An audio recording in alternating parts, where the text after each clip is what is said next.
مفتی اہل سنت مفتی منیر الزمان صاحب تشریف لا رہے ہیں، ان کے لیے راستہ چھوڑیں اور یہاں ان کے لیے کرسی کا بندوبست کریں۔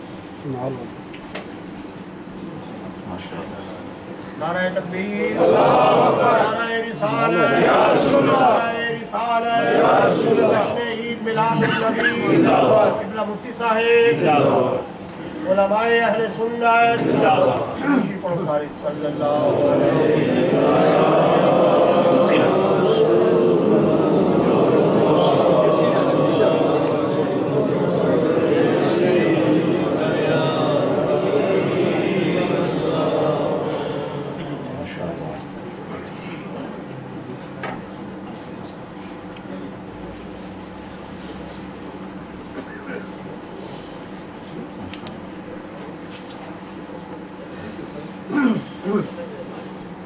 الحمد للہ رب العالمین، الصلاة والسلام علی محمد وعلی آلہ واصحابہ اجمعین۔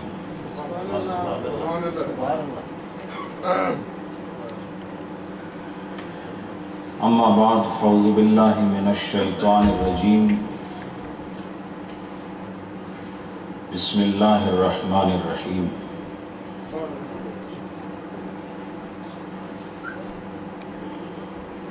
الذی یراک حین تقوم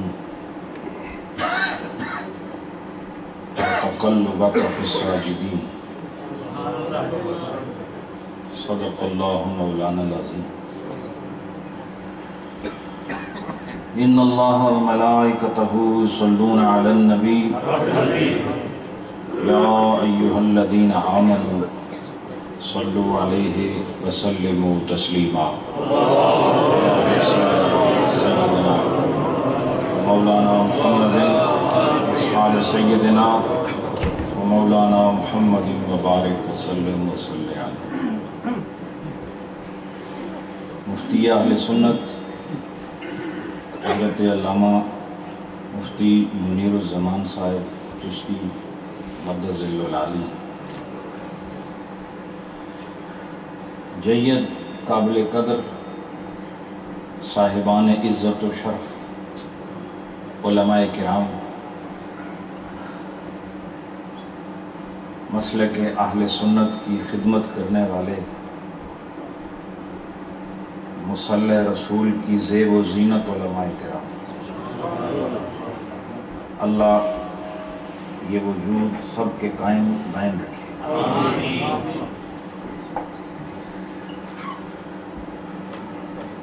آپ کی اس مسجد میں متعدد بار حاضری کا شرف حاصل ہوتا رہا، اور مجھے جتنی بار بھی یہاں آنے کا شرف حاصل ہوا، گفتگو کے لیے مجھے کوئی عنوان نہیں دیا گیا۔ کل غالباً کل مجھے اشتہار دیا گیا جس کے سرے پر ایک عبارت تھی جس کا مفہوم یہ ہے کہ آج کی محفل کا عنوان نبی پاک صلی اللہ علیہ وآلہ وسلم آپ کے والدین کا صاحب ایمان ہونا، اس بابرکت سچے اور سچے اور کھرے عقیدے پر سنیوں کو کوئی بات سنانی ہے۔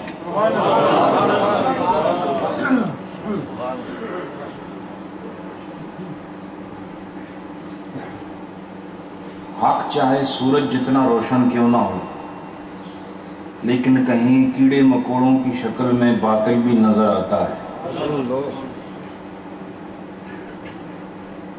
اور سورج جب عین نصف النہار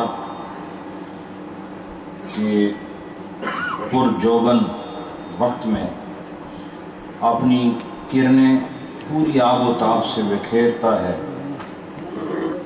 اور ہر کرن روشنی کا پیغام ہوتی ہے، اس وقت بھی کئی گھر ایسے ہوتے ہیں جن میں اندھیرا ہوتا ہے۔ تو سورج کا آنا حق کی صداقت کا کھلا اعلان ہے، اور سورج کے ہوتے ہوئے تاریک رہنا بدقسمتی کی نشانی ہے۔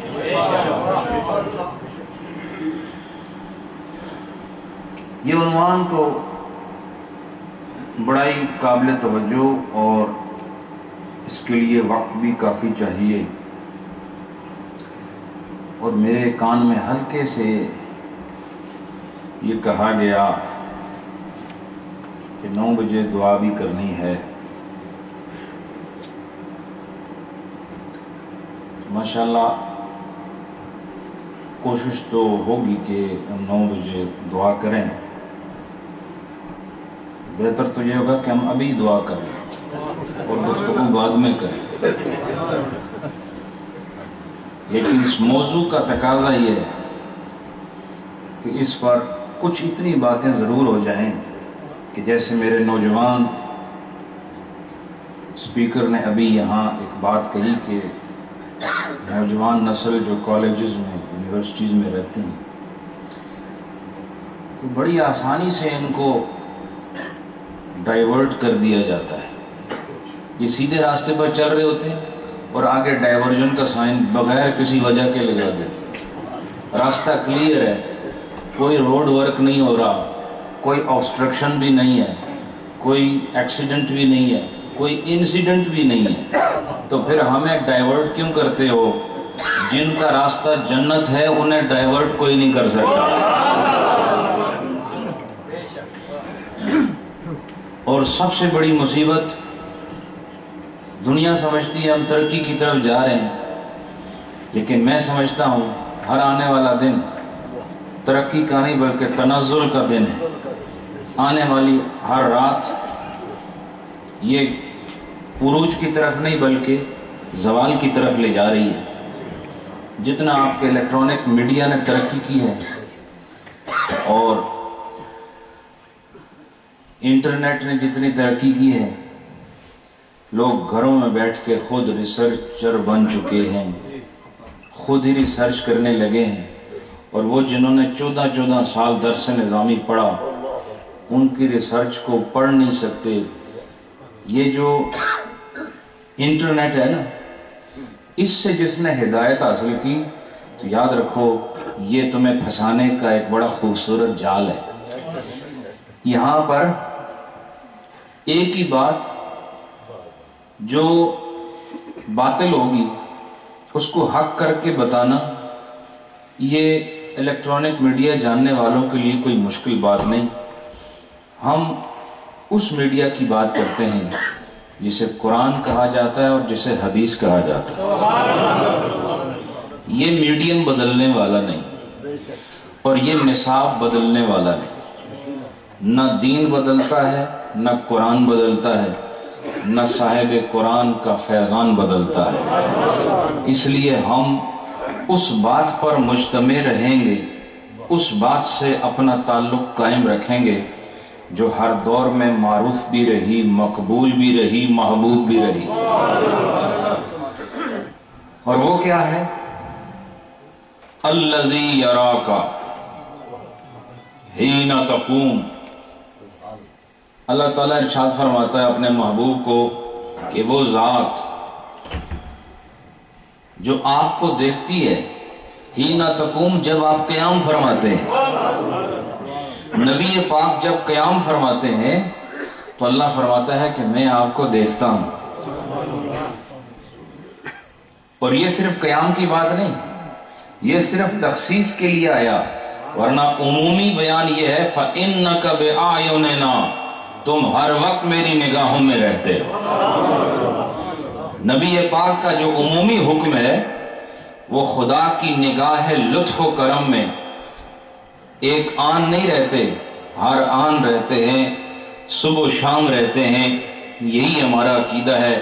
لیکن اس آیت میں حضور نبی پاک صلی اللہ علیہ وآلہ وسلم کو وہ مفسرین جو عشق محمدی کی نورانیت سے تعبیر کیفیات سے مزین ہیں، انہوں نے کہا الذی یراک حین تقوم وتقلبک فی الساجدین، کہا کہ اللہ دیکھتا ہے جب آپ قیام کرتے ہیں، اور اللہ نے دیکھا،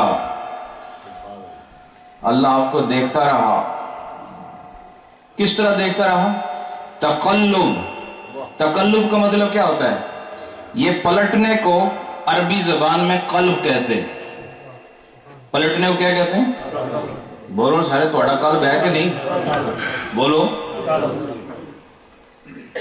ورنہ ہے ادھر ایک جماعت جو قلب جاری کرتی ہے، ان کو بلاتا ہوں پھر وہ ایک ہی جلی مار دیں تو تاکہ کپڑے پھٹ جائیں بندے۔ قلب کا معنی کیا ہے؟ بولو نا، پلٹنا۔ اور اسی سے پھر باب انفعال سے صیغہ انقلاب آتا ہے، جس میں آپ دیکھتے ہیں کہ جو جتنا پرانا نظام ہوتا ہے اس کو الٹ پلٹ کے نئی چیز لاتے ہیں، اس لیے اس کو انقلاب کہتے ہیں۔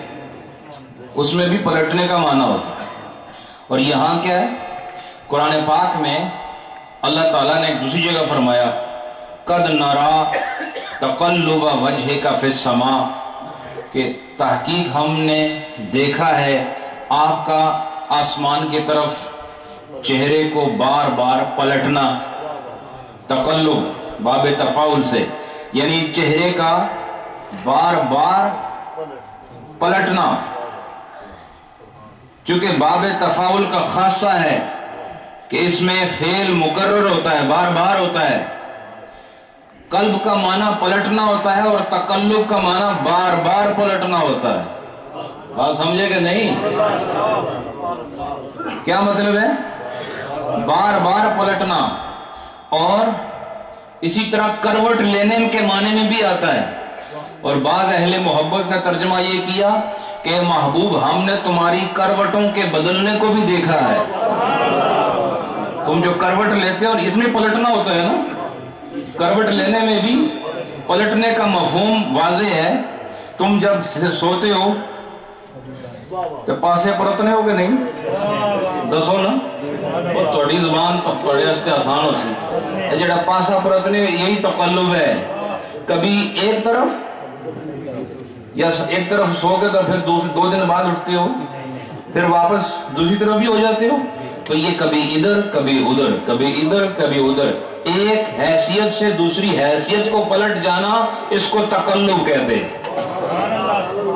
تو اللہ فرما رہا ہے میں تمہیں سجدے والوں میں پلٹتے ہوئے، کروٹیں لیتے ہوئے محبوب دیکھ رہا ہوں، سجدے والوں میں۔ اور سجدے والوں میں کون ہیں؟ اہل علم نے بتایا کہ یہ اس میں جو وہ لینیج کی بات کر رہے ہیں، یہاں الساجدین سے مراد وہی سلسلہ نسب مصطفیٰ ہے کہ اے محبوب تم سجدے والوں سے ہوتے ہوئے آدم بھی ساجد تھے، نوح بھی ساجد تھے، ادریس بھی ساجد تھے، ابراہیم بھی ساجد تھے، اسماعیل بھی ساجد تھے، یہاں تک کہ بنو ہاشم میں آئے۔ ان ساروں میں جب تم آتے رہے، یہ جتنے بھی نبی ہیں سب ساجدین ہیں، تم سب میں کروٹیں بدلتے رہے۔ آدم سے کروٹ بدلی تو نوح میں آئے، نوح سے کروٹ بدلی تو ادریس میں آئے، اور اس طرح کروٹیں لیتے لیتے حضرت عبداللہ کے پاس آئے۔ یہ آیت اس بات کو ثابت کرتی ہے کہ آدم سے لے کے عبداللہ تک مصطفیٰ جن کروٹوں سے بدلتے ہوئے اس زمین پر آئے ہیں وہ سب خدا کے مقبول بندے تھے۔ کون تھے؟ اللہ نے ساجدین فرمایا ہے، اللہ نے ساجدین فرمایا ہے، تو سجدے والوں میں جسے خدا نے رکھا، مجھے بتاؤ نبی پاک کائنات کی سب سے محترم ہستی ہے کہ نہیں؟ پیچھے والوں کا عقیدہ ہے نبی پاک سب سے محترم ہستی ہے؟ بتاؤ ان جیسی صورت کسی کی ہے؟ ان جیسی شریعت کسی کی ہے؟ بتاؤ ان جیسی امت کسی کی ہے؟ ان پر جو کتاب آئی ایسی کتاب کسی کی ہے؟ جب نہیں ہے تو پھر پتہ چلا یہ کائنات کی سب سے اہم تخلیق ہے، بلکہ کائنات کی تخلیق کی اصل ہے، اصل تخلیق کائنات ہے۔ یہ نہ ہو تو کائنات کا وجود تصور میں نہیں آتا، یہ نہ ہو تو نہ صورت نظر آئے، نہ سیرت نظر آئے، نہ شریعت نظر آئے، نہ مذہب نظر آئے۔ خود خدا اپنی ربوبیت کا اعلان بھی اس تخلیق کے ذریعے فرماتا ہے۔ مجھے بتاؤ، جب کائنات کی سب سے اعلیٰ تخلیق کو اللہ تعالیٰ نے شکل انسانی میں لانا ہے، اور پھر اس اعلیٰ تخلیق کو جب شکل انسانی میں لانا ہے تو اسے کہاں سے لائے گا؟ اسے عالم روحانیت سے، عالم انوار سے اسے متشکل کر کے عالم انسانیت میں لے کر آ رہا ہے۔ اب مجھے بتاؤ، اللہ نے جو کچھ بھی نبی کو دیا وہ افضل اور اعلیٰ تھا کہ نہیں؟ بولو۔ نبی پاک کی بیویوں کے لیے اللہ فرماتا ہے لَسْتُنَّ كَأَحَدٍ مِّنَ النِّسَاءِ الْعَالَمِينَ، تم جیسی عورتیں سارے عالمین میں نہیں ہے۔ کیوں؟ تم نبی کے گھر میں ہو، تم نبی کی زوجہ ہو، اس لیے تم جیسا کوئی نہیں۔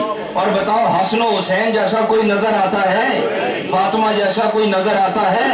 جب نظر نہیں آتا پتہ چلا نبی خاص ہے۔ کلام جو دیا وہ خاص دیا، اولاد دی تو خاص دی، ازواج دیے تو خاص دیے، شریعت دی تو خاص دی، زمانہ دیا تو خاص دیا، صورت دی تو نرالی دی، سیرت دی تو سب سے اعلیٰ دی۔ یہ سارے اولین و آخرین میں ممتاز ہے۔ جب اس کی ہر چیز اعلیٰ ہے تو اس کے والدین کیسے اعلیٰ نہیں ہو سکتے ہیں؟ اگر وہ خود اعلیٰ ہے تو اس کی ماں بھی اعلیٰ ہوگی، اس کا باپ بھی اعلیٰ ہوگا، وہ بھی اعلیٰ ہوگا، وہ بھی اعلیٰ ہوگا، اور اس میں شک نہیں ہو سکتا۔ اب میں چند باتیں آپ کی تفہیم کے لیے کر رہا ہوں۔ جذباتی تقریر میں بہت اچھی طرح کرنا جانتا ہوں، لیکن میں جذباتی سے زیادہ معلوماتی کرنا چاہتا ہوں، ٹھیک ہے نا؟ آپ کو کچھ پتہ چل جائے، یہی میری سب سے بڑی اللہ کی بارگاہ سے آمدن ہے، اگر میں آپ کو کچھ سمجھا جاؤں۔ دیکھو سنو، نبی پاک خود فرماتے ہیں کل مولود یولد علی الفطرہ یا علی فطرۃ۔ نبی پاک نے ارشاد فرمایا کما قال النبی صلی اللہ علیہ وسلم، ہر پیدا ہونے والا بچہ یہ اپنی فطرت پر پیدا ہوتا ہے۔ کیا فرمایا؟ ہر پیدا ہونے والا بچہ، بولتے نہیں آپ لوگ، اپنی فطرت پہ پیدا ہوتا ہے۔ اور نبی پاک نے ہمیں بتایا کہ فطرت کیا ہے؟ فطرت اسلام ہے۔ فطرت کیا ہے؟ فطرت خباثت نہیں ہو سکتی، فطرت ضلالت نہیں ہو سکتی، فطرت نجاست نہیں ہو سکتی، فطرت کذب، دھوکہ، فریب، زنا، فسق و فجور نہیں ہو سکتا۔ فطرت کیا ہے؟ فطرت اسلام ہے۔ فطرت کیا ہے؟ اسلام ہے۔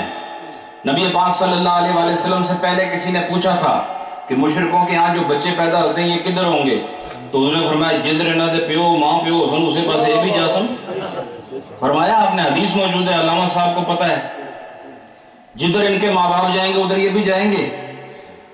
نبی پاک نے اپنے ذوق کے مطابق جو آپ نے سمجھا وہ ارشاد فرمایا، لیکن پھر جب قرآن کی آیت اتری وَلَا تَزِرُ وَازِرَةٌ وِزْرَ أُخْرَىٰ، کوئی دوਆ بندہ دوے دا بوجھ نہیں چاہن والا، تسی ظلم کرو تے مینوں اس دا کوئی اثر نہیں ہونا والا، ماں پیو ظلم کرن تے او دا اثر بچیاں تے نہیں ہونا والا۔ ماں اور باپ دونوں کافر ہوں، مشرک ہوں، یہود ہو، ہنود ہوں، تو وہ اس کی اولاد پر اثر انداز نہیں ہوگا۔ کب تک؟ جب تک کہ وہ بالغ نہیں ہو جاتا۔ یہ پھر نبی پاک کو جب خدا کی طرف سے وحی آئی تو آپ نے اپنے اس پہلے قول کے مطابق اس سے رجوع کرتے ہوئے یہ فرمایا کہ نہیں، وہ جو مشرکین کے ہاں پیدا ہوا یہ ان مشرکین کا بوجھ اس پر نہیں آئے گا، یہ جنت میں جائے گا، وہاں خدمت کرے گا، او کما قال النبی صلی اللہ علیہ وسلم، یہ جنت میں جائے گا۔ تو یہ کیا ہے؟ یہ وہی قول ہے کل مولود یولد علی الفطرہ، کہ ہر مولود، ہر پیدا ہونے والا بچہ فطرت پر پیدا ہوتا ہے، اور فطرت کیا ہے؟ بولو نا، فطرت اسلام ہے۔ یہ فطرت اس وقت تک قائم رہتی ہے جب تک کہ وہ بالغ نہیں ہو جاتا، اور بلوغت سے پہلے چاہے سکھ کا بچہ ہو، ہندو کا بچہ ہو، عیسائی کا بچہ ہو، یہودی کا بچہ ہو، کافر کا ہو، مشرک کا ہو، اگر بلوغت سے پہلے مر جائے تو وہ جہنم میں نہیں جائے گا۔ یہ ہے ایک عام اصول۔ کیا ہے؟ عام اصول۔ اب تم ایک بات کو غور سے سننا کہ جب حضرت عبداللہ پیدا ہوئے تو کس فطرت پر ہوئے؟ بولو نا۔ نبی پاک نے فرمایا کہ وہ اس کے ماں باپ ہوتے ہیں جو اس کو یا یہودی بناتے ہیں یا نصرانی بناتے ہیں۔ کون ہوتے ہیں؟ والدین۔ کب بناتے ہیں؟ جب وہ بچپن سے لگے رہتے ہیں، لیکن بنتا تب ہے جس دن وہ بالغ ہو جاتا ہے۔ چاہے وہ یہودیوں کی باتیں کرتا رہے بچپن میں، چاہے وہ مشرکین کی باتیں کرتا رہے، عیسائیوں کی باتیں کرتا رہے، لیکن وہ کاؤنٹ کون سی جماعت میں ہوگا؟ مسلمانوں میں کاؤنٹ ہوگا۔ ابھی تک بلوغت نہیں۔ تو میں تو سمجھتا ہوں کہ ایمان نہ ہو تو بالغ نہ ہونا ہی نعمت ہے۔ اگر ایمان نہ نصیب ہو تو پھر بالغ اور جوان ہونا کوئی نعمت نہیں، پھر قبل بلوغت تک رہنا اور دنیا سے چلے جانا یہ خوش قسمتوں کا مقدر ہے جو جن کو یہ مقام حاصل ہو، اور جوان ہو کے اللہ کے شرک میں مبتلا ہو جائے اور کفر میں مبتلا ہو جائے، اس سے بہتر ہے کہ وہ جوانی سے پہلے ہی دنیا چھوڑ دے، کیونکہ یہ عارضی دنیا ہے، وہ دائمی جہان ہے۔ تو جب حضرت عبداللہ پیدا ہوئے، حضرت آمنہ پیدا ہوئی، یہ فطرت اسلام پر پیدا ہوئے کہ نہیں؟ جب یہ اسلام میں فطرت اسلام پر پیدا ہوئے تو کوئی تاریخ کی کتاب بتائے کہ ان کے والدین نے انہیں یا یہودی بنایا ہو یا نصرانی بنایا ہو یا مشرک بنایا ہو۔ آج تک کوئی کتاب یہ حوالہ نہیں دے سکتی کہ انہوں نے اعلان کیا ہو کہ ہم بتوں کی پوجا کو جائز سمجھتے ہیں یا ہم حضرت عیسیٰ کو خدا کا بیٹا سمجھتے ہیں۔ ان میں سے کسی نے یہ دعویٰ نہ کیا۔ جب دعویٰ نہ کیا تو پھر کیا ثابت ہوا؟ یہ فطرت پر پیدا ہوئے اور الحمدللہ فطرت پر ہی دنیا سے گئے ہیں۔ جب فطرت پر دنیا سے گئے تو ثابت ہوا یہ غیر مومن نہیں بلکہ مومن ہی شمار ہوں گے۔ نعرہ رسالت، نعرہ حیدری، جشن عید میلاد النبی۔ یہ ایک بات۔ آگے چلو، نبی پاک نے ارشاد فرمایا، حضور نے فرمایا کہ ہمیشہ سے یہ سلسلہ رہا کہ اللہ تعالیٰ نے مجھے پاک پشتوں سے پاک رحموں میں منتقل فرمایا۔ کیا فرمایا؟ پاک پشتوں سے۔ یہ خوبصورت جملہ ہے۔ کیا فرمایا؟ مجھے پاک پشتوں سے پاک رحموں میں بولتے نہیں آپ۔ فرمایا اصلاب طیبہ سے ارحام طاہرہ میں مجھے اللہ نے منتقل فرمایا، ہر عیب اور ہر نقص اور ہر نجاست سے پاک رکھتے ہوئے۔ اور پھر فرمایا جب بھی دو شاخیں بنی، جب بھی فرمایا لا تنشعب شعبتین، کہ جب بھی دو شاخیں بنی تو فرمایا کہ جعلت فی خیرہما، کہا کہ جب بھی اللہ تعالیٰ نے دو شاخیں بنائی تو فرمایا کہ کبھی ایسا نہیں ہوا کہ مجھے اللہ تعالیٰ نے اس شاخ میں ڈال دیا ہو جو گری ہوئی شاخ ہو۔ مجھے جب بھی اللہ نے تقسیم کرنا چاہا اس شاخ میں رکھا جو ان میں بہتر شاخ تھی۔ وَكُنْتُ فِي خَيْرِهِمَا، کہا کہ میں ان کے جو زیادہ بہتر تھی اس میں سے تھا۔ تو سب سے بہتر، اور پھر بخاری شریف کی جو روایت ہے جس میں فرمایا کہ آدم علیہ السلام سے میں ارحام میں منتقل ہوتا رہا کرنن فکرنن۔ کرنن فکرنن کا مطلب کیا؟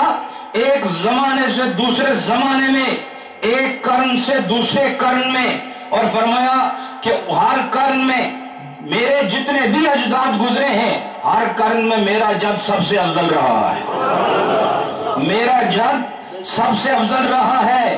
اور گرینڈ فادر کو، گریٹ گرینڈ فادر کو جد کہا جاتا ہے۔ ہر دور میں، ہر قرن میں جب وہ نسل باقی رہی، جس جد سے میں آیا وہ سب سے افضل رہا، یہاں تک کہ میں حضرت عبداللہ کے ہاں پیدا ہوا، اور کما قال النبی صلی اللہ علیہ وآلہ وسلم۔ اب میں ایک بات پوچھتا ہوں، حضور نے فرمایا کہ میں سب سے بہتر لوگوں میں سے آیا ہوں۔ یاد رکھو، نبی پاک صلی اللہ علیہ وآلہ وسلم پر ان سب کا احسان نہیں، یہ آدم سے لے کر عبداللہ تک کسی کا نبی پر احسان نہیں کہ ان کو یہاں تک لے کر آئے ہیں۔ ان کو شکر کرنا چاہیے کہ خدا تعالیٰ نے ان کے ذریعے سے محمد کو دنیا میں لایا۔ یاد رکھو، ہم تو بہت آگے کی بات کرتے ہیں، ایمان عبداللہ اور ایمان آمنہ رضی اللہ عنہما، یہ تو ایک مومن سوچ بھی نہیں سکتا، لیکن ایک قرآن کی آیت کا حصہ پیش کرتا ہوں، اس کو ذرا غور سے سننا۔ اللہ تعالیٰ نے ارشاد فرمایا وَلَعَبْدٌ مُؤْمِنٌ خَيْرٌ مِّن مُشْرِكٍ۔ کیا فرمایا؟ کیا فرمایا؟ وَلَعَبْدٌ مُؤْمِنٌ خَيْرٌ مِّن مُشْرِكٍ۔ اگر آپ اس کے مفہوم پر غور کرو تو کیا ہے کہ اللہ فرماتا ہے کہ ایک مومن بندہ مشرک سے بہتر ہے۔ کیا فرمایا؟ مومن بندہ، عبد مومن مشرک سے بہتر کا ترجمہ عربی میں اکثر خیر ہی کیا گیا۔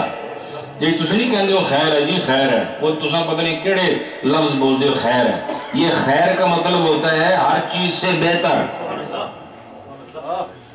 خیر کا مطلب کیا؟ یعنی بہت ساری چیزیں پڑھی ہیں، ان میں سے خیر ایک ہوگی۔ کیا؟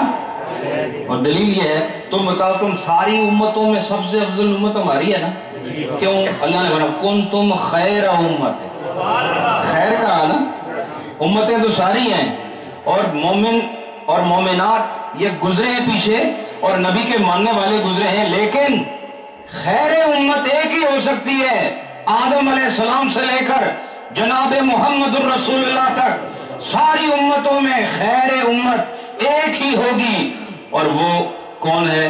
وہ امت مصطفیٰ ہے۔ کیوں کہ اللہ نے فرمایا کنتم خیر امت، تم خیر امت ہو۔ اس اللہ فرماتا ہے وَلَعَبْدٌ مُؤْمِنٌ خَيْرٌ مِّن مُشْرِكٍ۔ کیوں فرمایا؟ کہا کہ جتنے بھی ایک عبد مومن یہ بہتر ہے ہر مشرک سے۔ اب اگر اس زمین کا شرق، اس زمین کا غرب، اس کا شمال اور اس کا جنوب، اور اس میں جتنے زندہ ہیں اور جتنے مر گئے ہیں، ان ساروں کو، ان میں جتنے بھی مشرک ہیں جو مر گئے اور جو زندہ ہیں اور جنہوں نے قیامت تک آنا ہے، ان سارے مشرکوں کو ترازو کے ایک پلڑے میں رکھو، اور ایک پلڑے میں صرف ایک بندہ مومن رکھو۔ سارا جہان رکھنے کی ضرورت نہیں، دو مومن رکھنے کی ضرورت نہیں، دو بندوں کی گنجائش نہیں۔ اس ترکڑی میں اور اس میزان میں اور اس وزن میں ایک پلڑے میں ساری کائنات کے زندہ، مردہ اور قیامت تک آنے والے غیر مسلم، یہود و ہنود اور جتنے بھی مشرک ہیں، ان سب کو ترازو کے ایک پلڑے میں رکھو۔ وَلَعَبْدٌ خَيْرٌ کی تفسیر اس وقت نظر آئے گی جب ساری کائنات ایک پلڑے میں ہے اور ایک طرف صرف ایک بندہ مومن کھڑا ہے، اور کائنات خود دیکھ کے بتائے گی کس کا وزن خدا نے زیادہ رکھا۔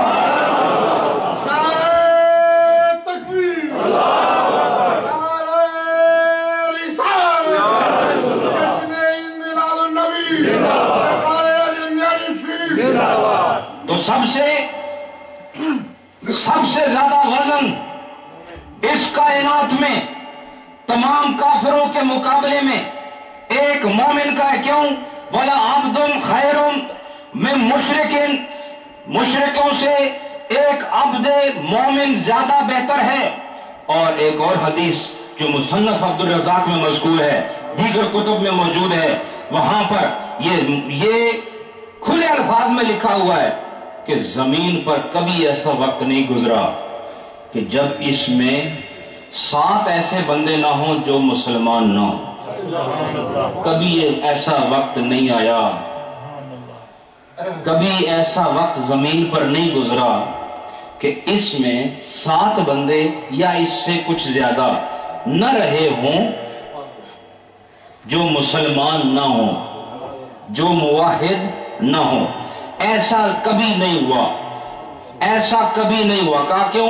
کہا کہ اگر ایسا کبھی بھی ہو جائے کہ زمین پر ایک بھی مسلمان نہ رہے تو فرمایا پھر زمین کا نظام باقی نہیں رہ سکتا، ہر چیز خدا تباہ و برباد کر ڈالے.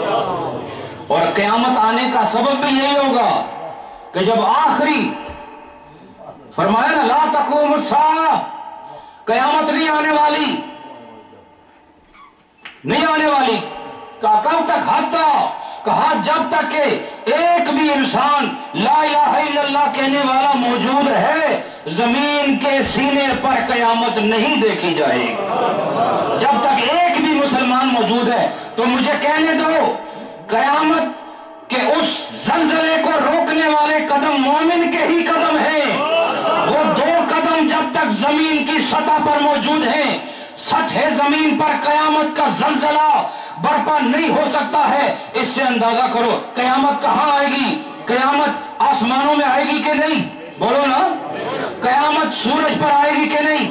چاند پر آئے گی کہ نہیں؟ ستاروں پر آئے گی کہ نہیں؟ بادلوں پر آئے گی کہ نہیں؟ ان پہاڑوں پر آئے گی کہ نہیں؟ سمندروں پر آئے گی کہ نہیں؟ اور ساری زمین کے شرگھر پر آئے گی کہ نہیں؟ پتہ چلا زمین سے آسمان تک قیامت یہ بپا ہونے والی ہے. سیاروں میں، ستاروں میں، آبشاروں میں، گلزاروں میں، جنگلات میں جب قیامت آئے گی ہر طرف آئے گی، لیکن جب تک ایک بھی مسلمان موجود ہے قیامت نہیں آئے گی. اس سے اندازہ کر لو وَلَا عَبْدٌ مُؤْمِنٌ کون ہوتا ہے جو ایک مسلمان نے قیامت کو روک رکھا ہے. ایک مسلمان نے قیامت کو روک رکھا ہے اور ایک مومن نے قیامت کو برپا نہیں ہونے دیا. تو مجھے یہ کہہ لینے دو کہ پھر ایمان کا درجہ کیا ہے، ایمان کی قیمت کیا ہے. یہ نبی ویسے تو نہیں روتے رہے ایمان قبول کرو. یہ نبیوں نے سجدے میں گر کے ایسے تو دعائیں نہیں مانگی اللہ میری قوم کو ہدایت عطا فرما، کیونکہ نبی جانتا ہے مومن کیا ہوتا ہے اور ایمان کسے کہا جاتا ہے. تم شکر کرو، گناہگار ہو تو ہوتے رہو، ایمان تو ہے نا. یہ شرط نہیں رکھی کہ وہ تہجد بھی پڑھے تو قیامت نہیں آئے گی. کہا نہیں، لا الہ الا اللہ کہتا ہے تو قیامت نہیں آئے گی. لا الہ الا اللہ جب تک کہہ رہا ہے، محمد الرسول اللہ جب تک کہہ رہا ہے قیامت نہیں آئے گی. اس میں تہجد کی شرط نہیں. تو یہ عمومی حکم ہے، اس میں کوئی مخصص نہیں ہے ایسی کہ جس کو ہم یہاں پر وارد کر کے اس کلام کے عموم کو خاص کر کے مقید کر ڈالیں. یہ عام کلام ہے اور اس کا حکم بھی عام ہوگا. اور وہ کیا کہ ایک بندہ مومن بھی اگر روئے زمین پر قائم ہے تو پھر قیامت نہیں آ سکتی. نبی پاک نے فرمایا کبھی ایسا وقت نہیں گزرا. امام عبد الرزاق نے اپنی سند سے اس روایت کو ذکر فرمایا کہ کبھی ایسا زمین پر وقت نہیں گزرا کہ اس میں 7 یا اس سے کچھ زیادہ آدمی ایسے نہ رہے ہوں جو مسلمان نہ ہوں. یعنی 7 یا اس سے کچھ زیادہ آدمی ضرور رہے ہیں جو مومن ہیں. تو مجھے بتاؤ وہ 7 جب زمین پر تھے تو وہ سب سے زیادہ خیر تھے کہ نہیں؟ بولو نا، بولتے نہیں آپ. مسئلہ بتا رہا ہوں، یہ آپ کے پاس وہ ریپلائی ہے کہ جو آپ کو آبجیکٹ کرتا ہے اس آبجیکٹ کو ریجیکٹ کرنے کے لیے یہ ایک خوبصورت ریپلائی پیش کر رہا ہوں. جو کہے نا آپ کو تو یہ بتا دینا کیا کہ وہ 7 مومن اس وقت ساری کائنات میں سب سے افضل ہے کہ نہیں، اس قرون میں سب سے بہتر ہے کہ نہیں. اور نبی پاک نے فرمایا کہ جتنے بھی قرن گزرے اس میں جو سب سے خیر تھے وہ میرے جد ہیں. بولو نا، وہ کون ہیں؟ وہ میرے جد ہیں. تو اگر وہ آپ کے کے جد ہے تو جد اسی خیر تبھی ہوگا جب مومن ہوگا، کیونکہ وَلَا عَبْدٌ خَيْرٌ وَلَا عَبْدٌ مُؤْمِنٌ خَيْرٌ مِّن مُشْرِكٍ۔ اگر آپ کے اجداد میں کوئی مشرک گزرا ہو تو پھر آپ سارے قرن میں سب سے زیادہ خیر والے اجداد میں سے نہیں آئے، لیکن نبی نے فرمایا کہ میرا سارا سلسلہ نسب آدم سے لے کے عبداللہ تک، یہ سارا سلسلہ نسب میں سب سے خیر اجداد میں سے آیا ہوں، اور سب سے خیر اجداد وہی ہو سکتا ہے جو کافر نہ ہو، مشرک نہ ہو، موحد ہو، خدا کی وحدانیت پر یقین رکھتا ہو۔ اس حدیث سے ثابت ہوا کہ وہ جو 7 لوگ رہے ہوں گے ان میں سے کوئی ایک جد میرے نبی کا جد ہوا۔ تا وقت ہے کہ جناب عبد المطلب کی گود میں آپ کو رکھا جاتا ہے، آپ خیر ہیں، اور آپ خیر تبھی ہوں گے جب آپ کے اس پورے سلسلے نسب میں کوئی ایسا نہ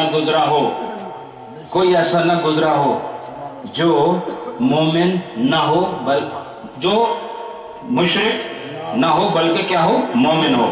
اب میں آپ کو ایک بات بتاتا ہوں، وجہ کیا ہے؟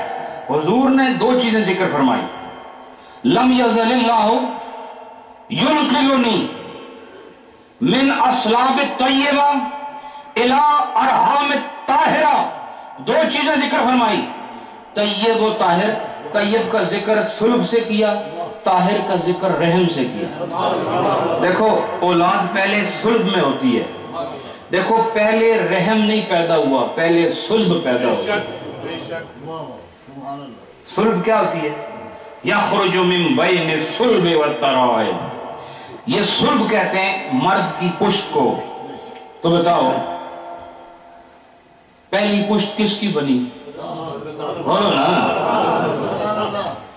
اور پہلا رحم حضرت حوا۔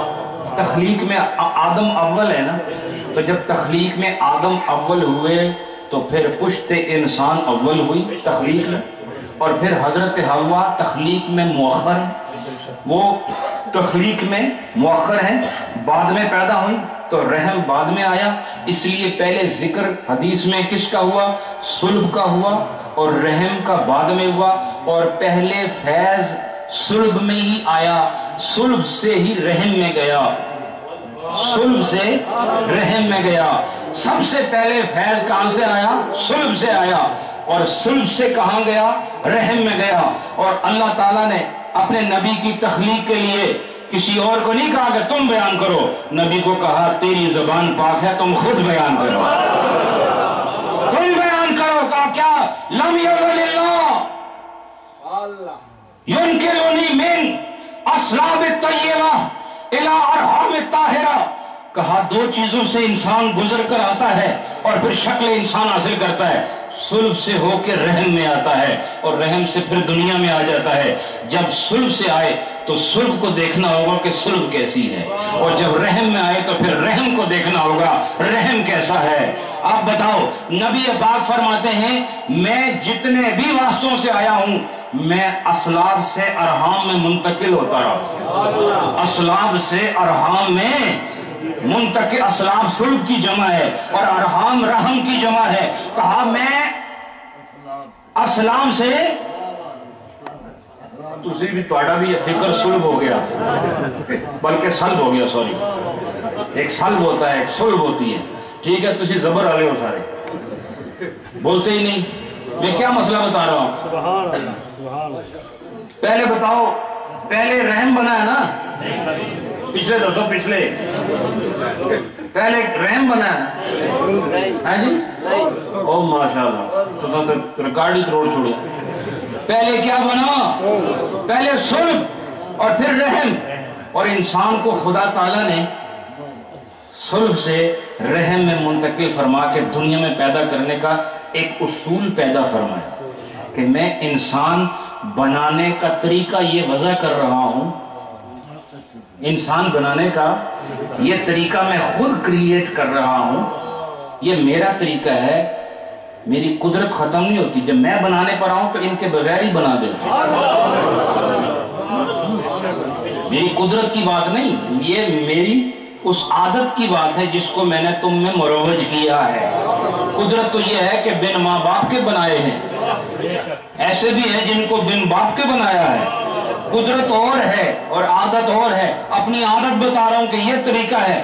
اب حضور نے فرمایا جتنے بھی صلبے ہیں، جتنی بھی صلبے ہیں وہ سب طیب ہیں۔ کیا ہے؟ طیب وہ صیغہ ہے جو خدا تعالیٰ کی پاکیزگی پر بھی بولا جاتا ہے۔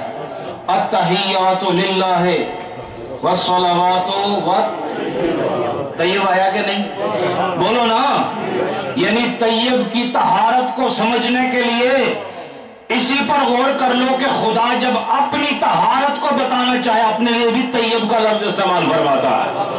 التحیات للہ یہ نبی پاک صلی اللہ علیہ وسلم نے اس وقت کہا تھا جب سر عرش دنا فتد اللہ کی منزلیں اور فقانہ کعبہ قوسین اور اس سے آگے او ادنا وہاں سے گزر کر جب تمام پردوں کو چاک کرتے ہوئے اب دو معبود سامنے آئے تو مصطفیٰ کریم نے جب لبہائے نورانیت کو دراز کیا اور ان کو کشادہ فرمایا تو آپ کی زبان سے نکلا التحیات للہ والصلوات والطیبات۔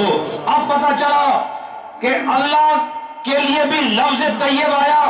نبی پاک اپنی پیدائش کے لیے جن صلبوں کی بات کر رہے ہیں ان کے ساتھ بھی طیب کا لفظ استعمال فرما رہے ہیں۔ تو میں آپ کو بتا دوں لفظ استعمال کرنے میں محدث بھی غور و فکر کرتا ہے، مفسر لاکھ بار سوچتا ہے صیغہ استعمال کرتے ہوئے کون سا استعمال کروں، اور عالم بار بار سوچتا ہے یہ کلمہ یہاں استعمال کیا جائے یا نہ کیا جائے، لیکن وہ احتیاط کوئی نہیں کر سکتا جو نبی خود کیا کرتا۔ نبی جو احتیاط کر سکتا ہے وہ نبی کی امت نہیں کر سکتی۔ اور نبی نے فرمایا کہ میں اصلاب طیب سے ارحام طاہرہ میں منتقل ہوتے ہوئے آیا ہوں۔ پتہ چلا نبی پاک نے طہارت کے لیے اپنی صلب کے وقت جو ذکر صیغہ فرمایا وہ کیا ہے؟ فرمایا طیب وہ پاک صلبے ہیں، طیب صلبے ہیں، اور پھر فرمایا طیب صلب ہے اور رحم میں منتقل ہونے کا وقت آیا، کہا وہ بھی کوئی عام رحم نہیں، جتنے رحموں میں آیا ہوں سب طاہر ہیں، طاہرہ وہ ساری کی ساری پاک ہیں، ساری کی ساری پاک ہیں۔ ایسی پاک رحم اور ایسے پاک صلب کہ جن کو دیکھو تو خدا کی قدرتیں نظر آئیں۔ اور یہ پاک کیوں ہیں؟ ان کو خدا نے خود پاک رکھا ہے۔ کیوں؟ کہ اس میں اس کو اللہ نے گزارنا ہے، یہ پورا روٹ ہے، یہ ایک پورا راستہ ہے۔ اس راستے کا ہر چوک خوبصورت ہے، اس راستے کا ہر موڑ خوبصورت ہے، اور اس راستے میں صرف طہارت ہے۔ وہ جس طرح ایک راستے کے دو کنارے ہوتے ہیں ایسے ہی نبی پاک کے سفر ولادت میں بھی دو کنارے ہیں، ایک صلب کا کنارہ ہے، ایک رحم کا کنارہ ہے، اور یہ کنارہ بھی پاک ہے، وہ کنارہ بھی پاک ہے۔ اب جب یہ ہر صلب سے آئے اور ہر صلب پاک ہے، اور صلب سے جب رحم میں گئے تو ہر رحم پاک ہے، تو پھر یہ بات ماننی ہوگی کہ یہ پاک کیسے ہوگا، اس کو پاک کیسے مانا جائے، یہ پاک کیسے مانو گے؟ پاک تبھی مانو گے، یہ کیسے پاک ہوتا ہے؟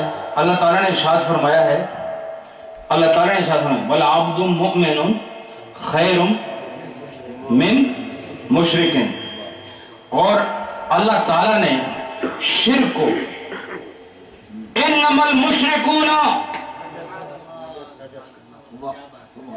اب دیکھو نتیجے پر بات آ رہی، وہ اگلا صیغہ علماء پڑھ رہے ہیں، اِنَّمَا الْمُشْرِكُونَ نَجَسٌ۔ اب نجس اور طاہر یہ بتاؤ مجھے یہ ایک دوسرے کی نقیض ہیں کہ نہیں؟ بولو نا، بولتے نہیں تم لوگ، یہ نقیض کہتے ہیں، یہ ایک دوسرے کے اپوزٹ ہے کہ نہیں؟ مجھے بتاؤ، ایک طرف نجاست ہے، ایک طرف طہارت ہے، ایک طرف طیب و طاہر چیز ہے، ایک ہے نجس۔ اس میں یہی فرق ہے جیسے کافر اور مسلمان میں فرق ہوتا ہے، جیسے زمین اور آسمان میں فرق ہوتا ہے، جیسے آگ اور پانی میں فرق ہوتا ہے، جیسے دن اور رات میں فرق ہوتا ہے۔ فرمایا مشرک نجس ہے اور نبی کہتے ہیں میں جن سلبوں سے آیا ہوں یہ پاک ہیں، جن رحموں میں آیا ہوں یہ بھی پاک ہیں۔ اگر یا نبی اگر آپ آنے والی رحموں میں جن سے آپ گزر کر آئے وہ ارحام پاک ہیں اور وہ اسلاف پاک ہیں تو ماننا پڑے گا ان میں کوئی بھی مشرک نہیں رہا، سب خدا کی وحدانیت کو ماننے والے ہیں۔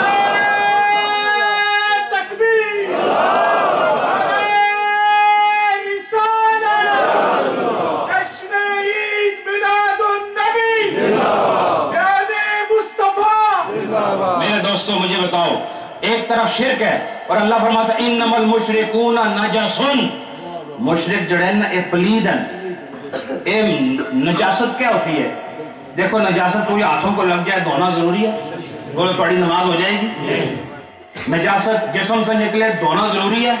اللہ نے مشرکوں کو نجاست کہا ہے، اور نبی پاک کے اگر آباء و اجداد کو معاذ اللہ ثم معاذ اللہ الیاذ باللہ نقل کفر نباشت، اگر انہیں مشرک سمجھو گے تو یہ صلح پاک کیسے ہوئی؟ اللہ نے جو کہہ دیا مشرک ناپاک ہیں تو یہ صلح کیسے پاک ہوئی؟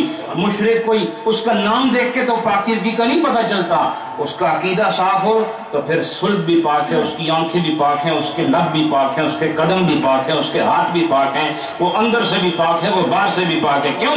موحد کیا ہے؟ تو انما المشرکون نجس، اور فرمایا ولا عبد خیر من مشرک، میں تو پھر تو سان ٹھیک ہے۔ لا الہ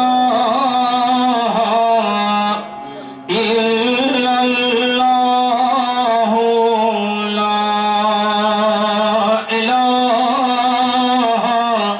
الا اللہ،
باقی پروگرام علماء اکرام اپنے شیڈیول کے مطابق کریں گے۔ میں آپ سب سے اجازت چاہتا ہوں اور دعا گو کہ اللہ تعالیٰ قبلہ مفتی صاحب کو اور ہمارے مولانا کوثر صاحب کو اور دیگر علماء اکرام جو تشریف فرما ہیں اور دربار عالیہ مجددیہ گھمکول شریف کے وابستگان اور خلفاء اور ان سے عقیدت رکھنے والے اور اہل سنت سے تعلق رکھنے والے آپ جتنے بھی ہیں، اللہ سب کو عمر میں، عمل میں، علم میں، رزق میں، روزگار میں اور شب و روز میں، اولاد میں، خوشیوں میں، راحتوں میں، سکون میں، اطمینان میں برکتیں عطا فرمائے، ہمارے ایمان کی اللہ حفاظت فرمائے۔